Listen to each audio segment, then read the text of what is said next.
Over 45,000 fans were on hand last night for the Eagles' open practice at Lincoln Financial Field. Jordan Mailata saluting the crowd as he took the field. It was the fans' first chance to see Dontavian Wicks and some of the newest birds. And John, Clark and I were both at last night's practice, and let's talk about some big takeaways. John, Jalen Hurts continues to throw some interceptions, but also take some chances as well. It really depends how you look at it. Riq Woolen took one to the house of one of those interceptions. But what do you make of Jalen Hurts throwing a little more picks, but taking more chances, especially this summer? I think this is the most we've seen interceptions at training camp the past couple of years for him. Well, generally, we know Nick Sirianni and Jalen Hurts, they don't like to throw interceptions. And with a defense like you have with the Eagles, you don't need to force things because this is one of the best defenses in the NFL. And you figure the running game with Saquon Barkley and the offensive line is going to be really good. So maybe they are trying some things, and maybe you just let it fly sometimes. But a couple of them were mistakes. The Riq Woolen pick six, you can't make that throw. But I think this is preseason, this is training camp. You're also getting down timing with a lot of new receivers. And even when he underthrew Devontae Smith, Devontae's coming back from a hammy. So, maybe they're trying to get that timing back down again, trying to get the timing with Hollywood Brown. I saw him overthrow Hollywood Brown, I believe, at the joint practice. So you've got a lot of new weapons at receiver. So I think it's all based on timing. Jalen Hurts says they're still working out the details. They're working about getting on the same page. So I don't think you're going to see this in the regular season because, as we know, back 2 years ago when they won the Super Bowl, they started out 2-2 with a lot of interceptions. They said, okay, we can't do this.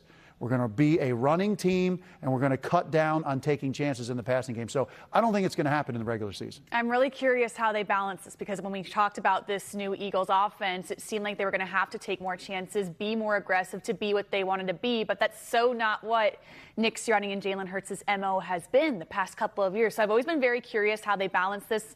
I agree with you. Once it hits the regular season, I think they're going to scale back. If anything, I think the overthrows are more of an issue. I think we've seen a lot of those during training camp practices more than the interceptions. So very curious how this all works out. But I agree with you. Once the regular season hits, it's like the leash is going to come back on. Take chances, but not that many. Yeah, look, I mean, this is set up to run the football, set up the play action and the big plays. So they are going to take some shots here, definitely with the play action. But I think you'll see the timing get better and the details get ironed out. What is it, 2.5 weeks away? Right. So they have a little more time. Especially with Devontae Smith and Mekhi Lemon being back on the field, that timing is going to take some reps as well. But how about Riq Woolen? This was the talk of the town during OTAs. He gets 2 interceptions in the open training camp practice, takes one back to the house for a pick six. Kind of tailed off at the beginning of training camp. We're like, where is this guy? He was everywhere during OTAs. Seems like he's using his body a bit more to his advantage. But these are the inconsistencies that Vic Fangio has been telling us about him. Yeah, and I think that was the reputation. I mean, it's amazing. He's a Super Bowl champ, and he only got a 1-year deal. You would figure as a corner like himself, he would get a multi-year deal on the market, but the Eagles got him on a 1-year deal, and that is the thing, inconsistency. And Vic Fangio says sometimes maybe the technique gets a little lazy, but I think after facing A.J. Brown in the joint practices with the way A.J. uses his body, Riq Woolen is like, okay, I'm going to have to be very physical because when you see him out there on the field, Ashlyn, like you walk near him and you're like, wow, this is one of the physical freaks we have seen at cornerback.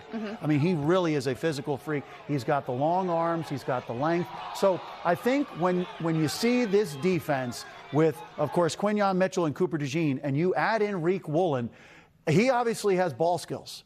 And he's able to intercept the football. But I think when you have the three of them together, this could be a very dangerous defensive backfield.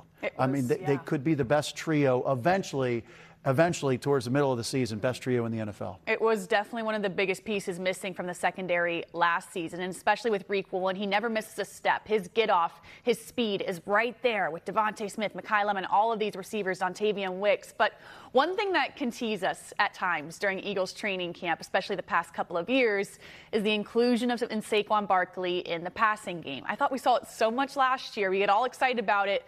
We really didn't see it in the regular season. Well, Saquon Barkley with a huge huge touchdown catch in this open training camp. Teases fans, could we possibly see this as a wrinkle? I think this might actually be the year we see this in the offense. Yeah, I mean, remember 2 years ago when Saquon came to Philly in Brazil and we saw a touchdown on the other side of the field? He was involved in the passing game, and then we didn't see as much as we thought we would. But I agree with you. I think this is the time now where you're going to see Saquon Barkley involved more in the passing game. I think they're going to use all of the skill players in many different ways. I mean, we even saw Mekhi Lemon in the backfield, lined up in the backfield. So I think you're going to see a lot of variety with this offense, a lot of innovation. I loved Jalen Hurts once again throwing the ball over the middle, a lot of crossers, and he's been successful and throwing the ball well with that, even though he got picked on the one. But I'm liking the things that I'm seeing with the offense. They just have to get everything down as far as timing. And there's a lot of motion. There's a lot of things going on. And that's an adjustment for a quarterback. It's a big adjustment for Jalen Hurts. But I think this offense eventually is going to be exciting. I think the defense in the beginning of the year is going to come out guns a-blazing. And this is the third year for a lot of these guys with Vic Fangio. I think the defense is going to carry him for a little while to start the season. Yes, a predictable offense. No more. That's for sure. John, thanks so much.